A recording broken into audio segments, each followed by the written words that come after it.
Hi, it's Karen Naparella, Peak Performance, and I'm down here in my basement, just finished working out, and I'm here to tell you about a shoulder injury. I know we've been talking about 5 different types of shoulder injuries, so chances are, if your shoulder hurts, it's going to be one of these 5 things. And today, the one that I'm going to talk about is called a frozen shoulder. So a frozen shoulder is something that eventually literally freezes your shoulder up so that it doesn't move. But let me start from the beginning and tell you kind of how it happens. It happens to primarily women between 40 and 65, but it can happen to men also.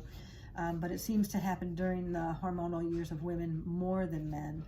And how does it start? They're not exactly sure how it starts altogether, but something happens either in the wrist, the elbow, or directly in the shoulder that causes a shoulder pain. And in that pain, you get an overreaction or maybe even an inflammation in the shoulder that starts bringing a lot of pain on. So in that initial phase in physical therapy, we can be of assistance with the class 4 laser that we have, with teaching you how to position your shoulder, with teaching you how to do small range of motions that might help keep that thing from freezing down.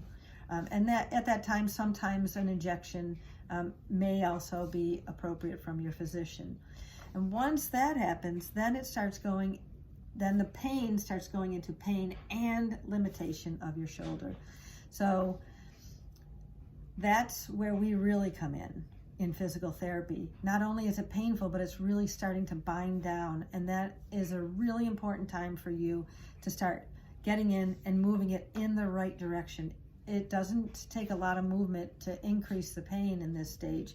So you have to know the right movements in the right directions to keep this thing from locking down and getting stuck here in your at the side of your body. And after that, it could be a month, it could be 3 months. Hopefully, if you've gotten it early and gotten in for physical therapy, we can slow that process down and speed up the whole healing time. But once the inflammation is gone in the shoulder, it turns into the next stage, which is literally just, it's frozen. It's stuck, it's glued down. You can try to lift it, but I can try to push my arm. There really is nothing that's gonna happen there. It won't go this way, it won't go this way, and it won't go this way.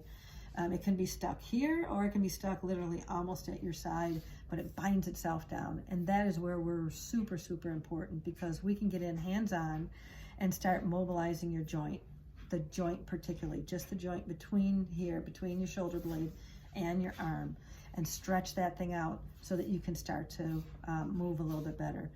So that's about frozen shoulders.